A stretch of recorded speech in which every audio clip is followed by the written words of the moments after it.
Buen día, licenciado. Mi nombre es Jesús Emiliano Ruiz de la Torre. Pertenezco a la Universidad Estatal de Milagro. El tema a tratar el día de hoy es auscultación cardiovascular y pulmonar. Empezamos. Bueno, antes de empezar tenemos que tener en cuenta las medidas de bioseguridad y para ello tenemos que lavarnos las manos cuidadosamente. Para ello tenemos que recordar que son 4 focos principales, los cuales son óptico, pulmonar, tricúspide y mitral. Bueno, empezamos con el foco óptico, el cual es ubicado en el segundo espacio intercostal parasternal derecho.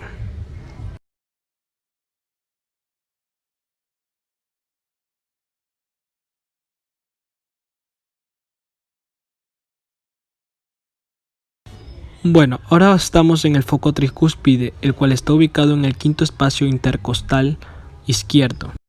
Ahora nos encontramos en el foco mitral, el cual está encontrado en el quinto espacio intercostal línea media clavicular.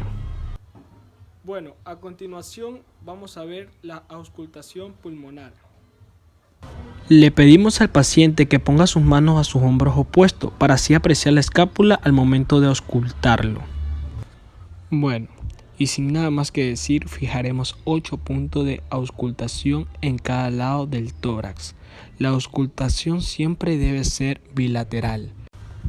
Para ello, le pedimos al paciente respirar por la boca para así tener una mejor auscultación sobre ello.